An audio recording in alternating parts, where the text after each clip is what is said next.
Whether it's a stage show, concert, play, wedding, street party, or even club setting, you name it, we'll bring it to life. Call us at 871-5212 or 844-6531. Native Audio and Equipment Rental Services, proud sponsor of In the Know of the Law with Sergeant Delrose Green and Real Talk with Lady Cleo and Daddy Rude. Customers of Knutsford Express will now be able to travel directly from Port Toonie to Kingston via Junction with a rest stop at Paul Wells Gas Station in Otter Bay, effective April 3rd. Services include 2 departures, Mondays to Saturdays, and 1 departure on Sundays. Ticket prices are as low as $1,850. Early morning services will also be offered to cater to passengers with flight arrangements, meetings, embassy appointments, or just to conduct general businesses. Travel with ease and in comfort. The Knutsford Express. Leave the driving to us. Moore's Construction and Lumber Yard. For the best in construction, hardware supplies, and cabinet making. Moore's Construction, St. Marcus Bay, Portland. Call him at 913-3760. Moore's Construction and Lumber Yard. Sponsor of In the Know of the Law. Fridays from 5 to 5:30 p.m. How well do you know the law? Do you know your rights? Do you know your wrongs? Here's a program that will keep you in the know of the law. Tune in to STYLZ FM this and every Monday, Wednesday, and Friday at 5:05 p.m. with your host, DG Angel, and get legal-minded. Remember, ignorance is no excuse of the law. So be in the know of the law. In the Know of the Law is sponsored by Native Audio and Equipment Rental Services, Braham's Texaco, Moore's Construction and Woodwork, and Beacon Strides Enterprises. Good evening to my listeners. Welcome to another program, In the Know of the Law. On STYLZ FM, can I just say Jamaica's best radio station? And of course, I'm your host. My name is Delrose Green. I'm a sergeant of police, and my friends call me DG Angel. In the Know of the Law is a program to educate you on the sections and legislations of the law. Don't touch your dial, because at the end of this show, you shall know the law. Bad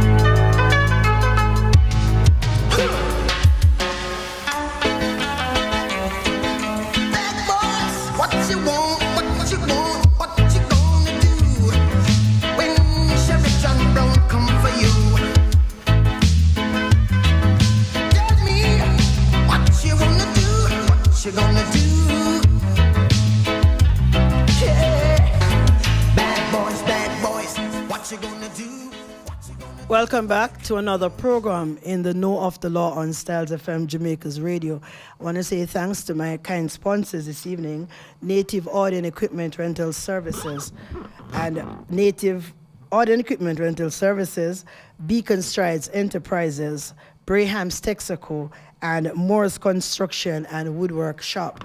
I want to say welcome to all my listeners in St. Thomas, Portland, St. Mary, St. Anne, St. Catherine, the United States of America, Canada, and the UK. And of course, to my very, very special listeners on Facebook Live, of course. I want to say thanks for having, I so call him Chongi. If I never want him, I just call him Chongi in the evening here. You know, somebody just leave you and come back when them feel like, well, guess who is in studio with me this evening? So look at me, I'll tear up the divorce paper and start and all this, because I see Cassidy is back with me this evening. So welcome to my engineer, Cassidy, and it's always nice to have you with me. My listeners, I'm going to be speaking this evening on the Jury Act. And when we speak about jury, I know everybody get jittery and afraid. Because you ever be a juror, I'm going to make certain your name is on the next list, Cassidy. But being a juror can be a very interesting part of your life. You learn a lot from it. And of course, this evening I'm going to tell you about some of your duties as a jury. And of course, how one gets to be selected as a jury. So there's no getting out of it.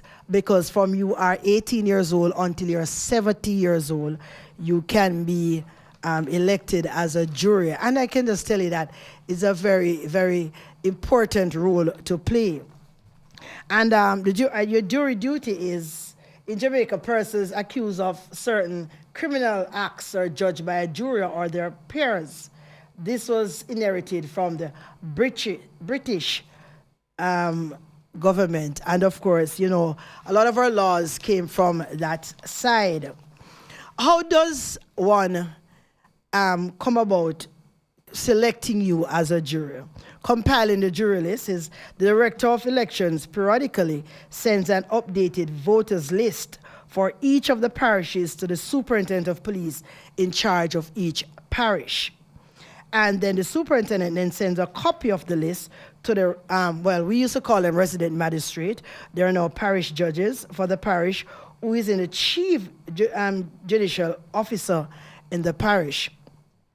The parish judge then gives notice to a special sitting in the court in a special session to be held on the third Thursday in the month of May, when the voters list is examined by him or her, along with 2 or more justices of the peace nominated by the custos, of course. At the public hearing, anyone may object to the inclusion of a person on the list of jurors that is being compiled.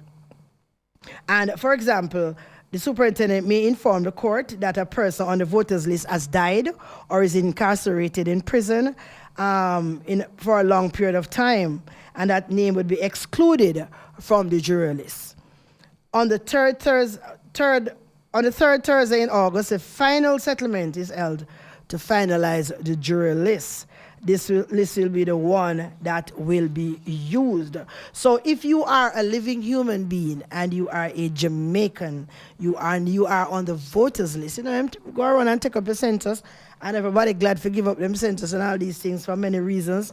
That is a part of why that is a part of how your name is being selected. All right, so your jury role in the coroner's court is, there are times when persons may be summoned to serve as jurors in a coroner's inquest. And what's a coroner's inquest? Another time I'll tell you in depth. But a coroner's inquest is always, it's a result of a death that is not planned, a death that is not a natural death, like accidents, you know, motor vehicle and those crashes and so on, and shooting, if it's not clear that how the person died, then there's a coroner's inquest for the coroner of the parish to decide, along with the jurors, how this person came to their demise. The inquiry is presided over by a parish judge in his or her capacity as a coroner, and is normally held at the parish court designated at that time as the coroner's court. So the same parish judge that you see, that person, any one of those judges can be a coroner. For the parish of Portland, it is Her Honor Mrs.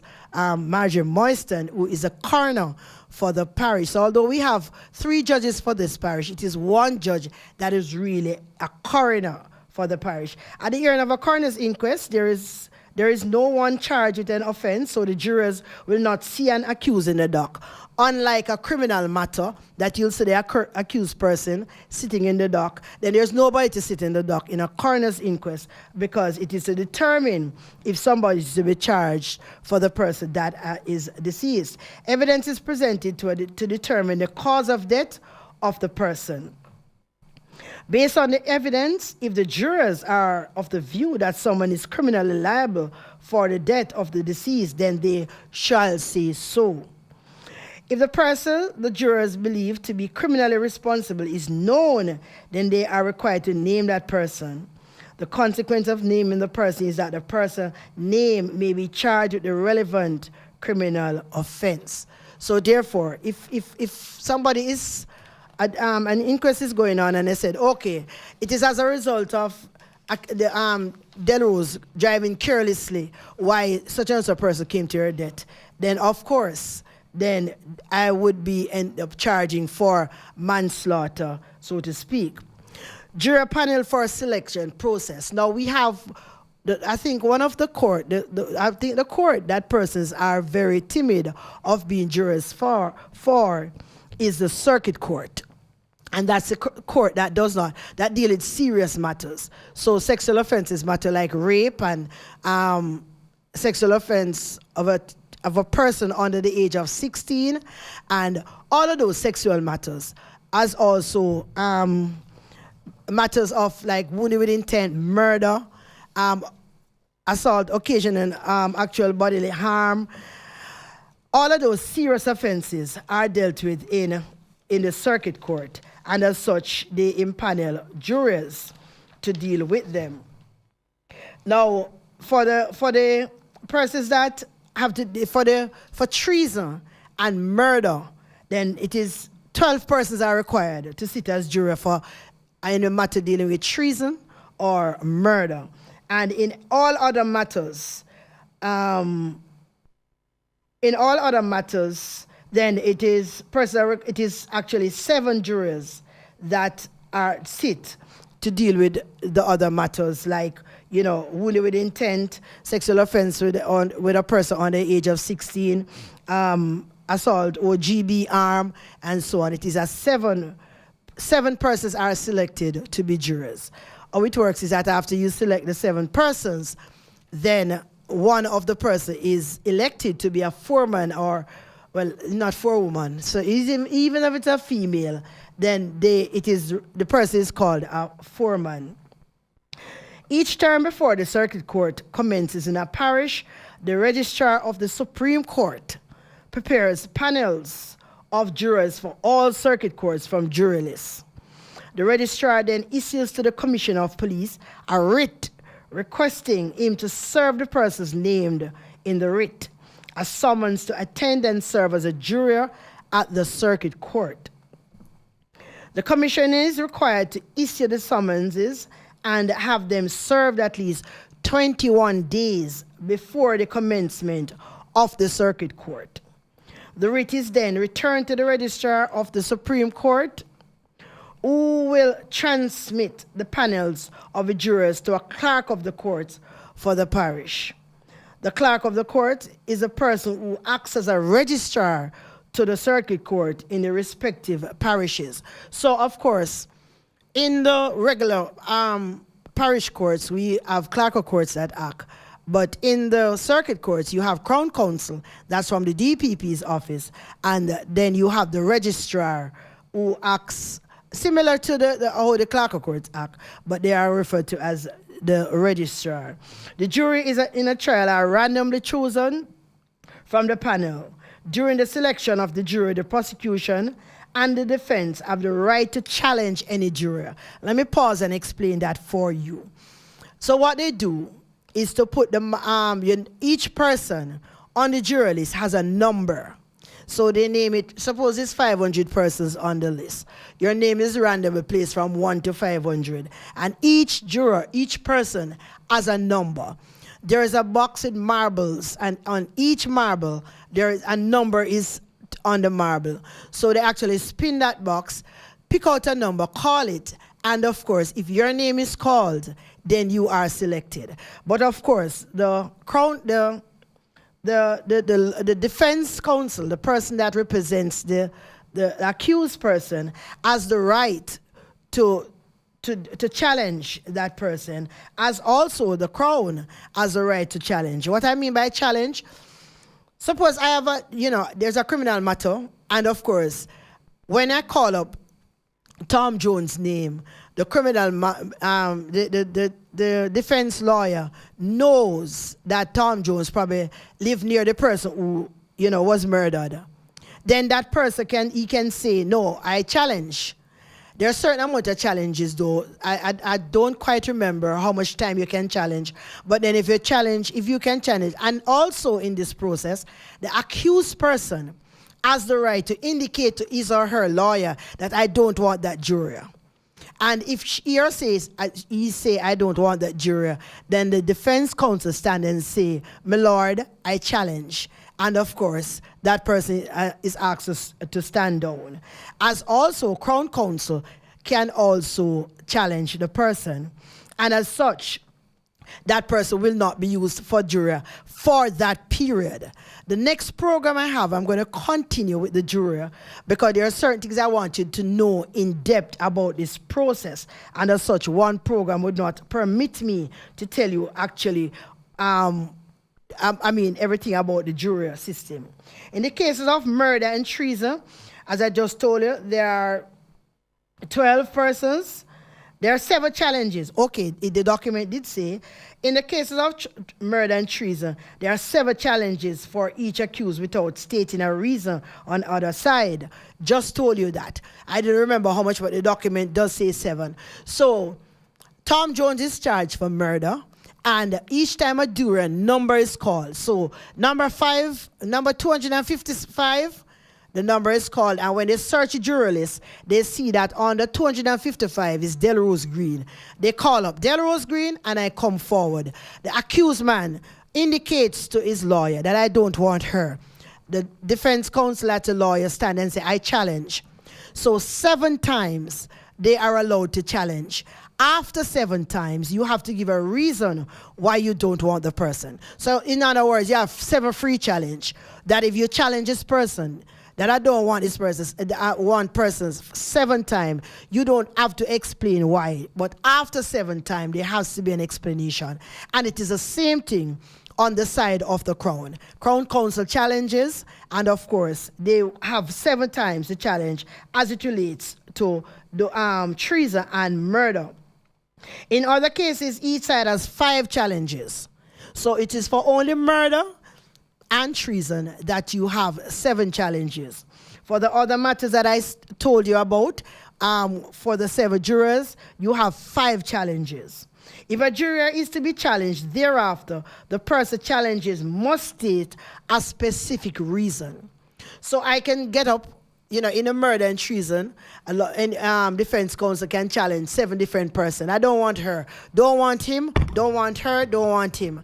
But on the 8th challenge, you will have to explain to the court, why is it I don't want this person? And of course, it is for my lord at that time. And of course, you keep hearing me saying my lord, because the High Court judge is referred to as my lord. So therefore, or his worship.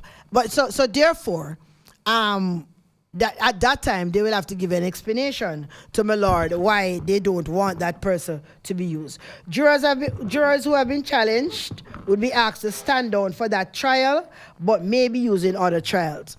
So if you are at a circuit court and you are challenged and you are told, no, you won't be for this court, do not assume that for the rest of the circuit court you will not be used. You are going to be challenged just for that matter. So you cannot leave until the entire panel, juror has been impaneled, and the court, the High Court judge, then they normally address after and say to you, well, you are excused. Suppose matter is going to last, Cassidy, roughly for 3 days. They might say to you, members of the jury, thank you for coming, but you need not come back until Wednesday. You need not come back until Thursday.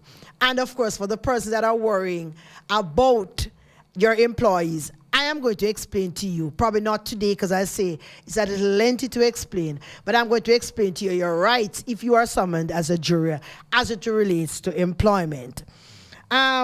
Jurors may be, so do not leave if you hear that you are challenged. Ignorance, it does not work. If you leave without the High Court judge excusing you, then a warrant will be issued for you. And again, I will explain further how that process works. When you are a juror, nobody should approach you out of your court to discuss the case with you.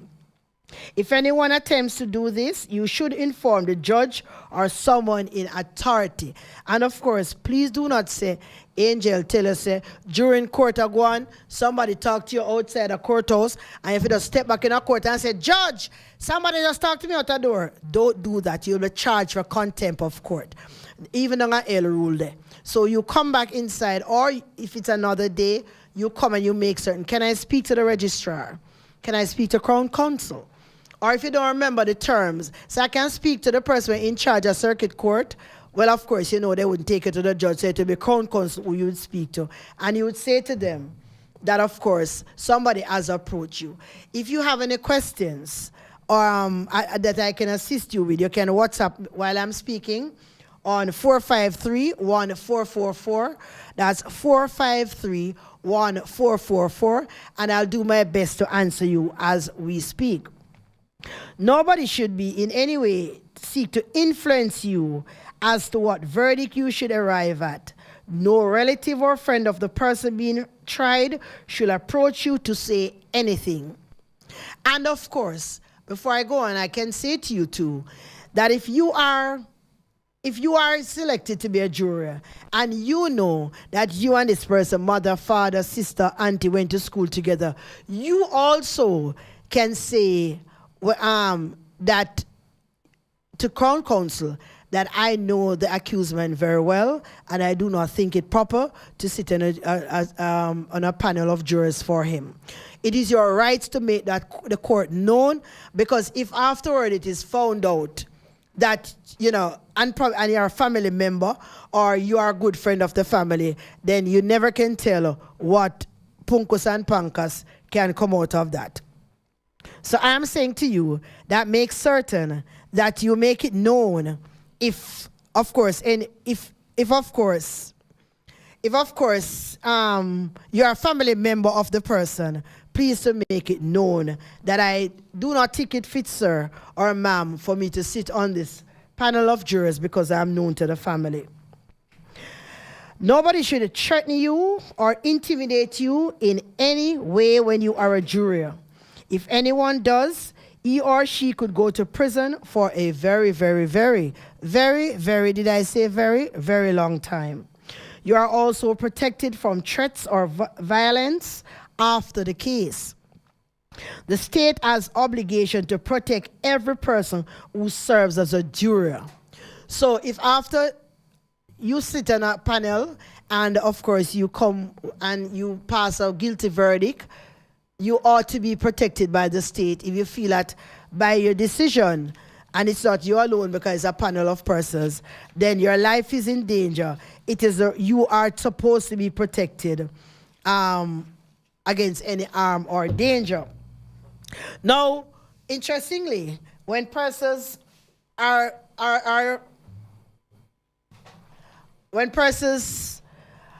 summoned to be jurors, they tend to tell, basically say, I can't go in and come here work.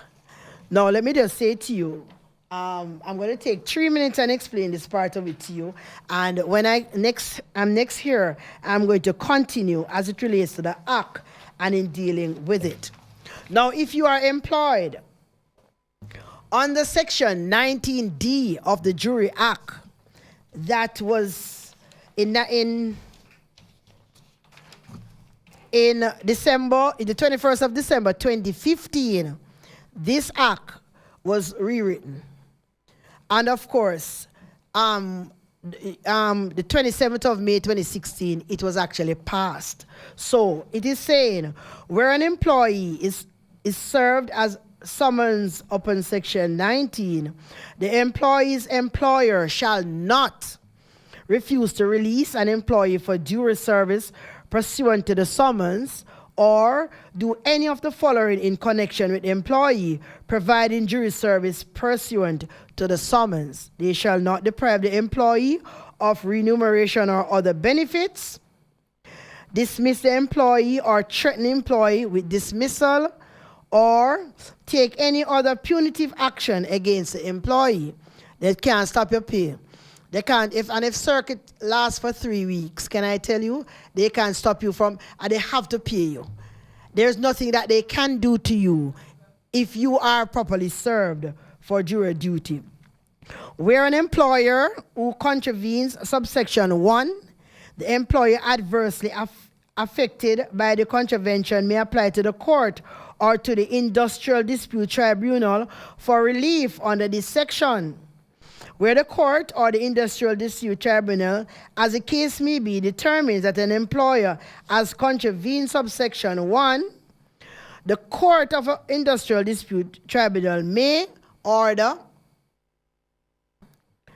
the reimbursement of lost wages and benefits as applicable. Somebody has texted, and let me see if I can read that on air. The person says, I have a civil matter before the court. Someone owes me money. The case was called up 2 times. On those times, the accused did not turn up. I was awarded enough money. My question is, I will get my money since the accused never turned up for court. That is not a jury question, and I'll note your question and 2607, and I will see best on the next occasion when I'm on if I can answer that question that is not related to the program today. But thanks very much for your input. Right, so the reimbursement of lost wages and benefits are applicable, and the reinstatement of the employers where the employer has been dismissed by the employer due to that employee being summoned for jury actions or serving as a juror, subject to Section 12.5 of the Labor Relations and Industrial Act.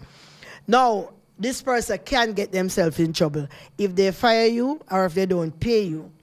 I am actually at the end of my program, although my engineer has not indicated so to me, but I read the clock and I realize that I am totally out of time. The Jury Act is a very lengthy one, and I'm going to come back to you and explain to you if you're served as a juror and you don't go, what will happen. I'm going to also tell you the payments, or rather the stipends that you receive and how so is done. I want to thank you all this evening that tuned in to listen to this program. It's always a pleasure. And I needed to tell a friend about what in the know of the law. Tell them that we come on Monday, Wednesday, and Friday at 5 o'clock, and we speak about different things. Because, of course, the law says that ignorance is no excuse of the law, and as such we ought to know what we are about and not about. Thank you very much. Thanks to all my listeners. I want to say thanks to DSP Swearing, my commander-in-chief, and all the women and men of the Jamaica Constabulary Force, Portland Division, and every other division that is supporting this program. I want to say thanks to my listeners from Portland, St. Mary, St. Thomas, St. Anne, St. Catherine, United States, the UK, and Canada, and of course to all my Facebook family who have tuned in. I can't call all your name: Norva Watson, Zena Harrison, Deborah Legacy. I can't call your names, but I just really see you and appreciate you. Thanks to my sponsors, Native Audio and Equipment Rental Services, to Braham's Texaco, and to Moore's Construction and Wood Workshop, and the great Beacon Strides Enterprise. And of course, the Beacon Strides is having a lot of functions here in Portland, Jamaica over a couple of months to come, and I'm going to tell you more about that on another date. Thank you, Cassidy, for visiting me today. But so it's once a week I go and visit, right? Once a week for now. I'm going to tell you the truth. You know, I don't think anybody could wrong me if I file divorce, but again, because we are still cohabitating in studio, I'm not going to get the divorce because he lift me all together, but it does that. Oh, and Joan E. Brown says she's from Belgium. You remember that lady that I interviewed that was shot? She's let me love her past me heart. And I love her like 10 days of the week. She's on my Facebook Live. Joan, I love you. Girl, keep the faith and keep going strong. Thanks once again to everyone. Until next time, that is for today's episode of In the Know of the Law. Until next time, this is your host, Sergeant Delrose Green, DG Angel, saying, you now know the law. God bless you and walk good. Born of a mother with the love of a father. Reflection comes and reflection goes. I know sometimes you wanna let go. Hey, hey, hey, I know sometimes you wanna let go. This time signal is brought to you by Moore's Construction and Lumber Yard, St. Margaret's Bay, Portland. The time is 5:33 p.m. Moore's Construction and Lumber Yard, for the best in construction, hardware supplies, and cabinet making. Moore's Construction.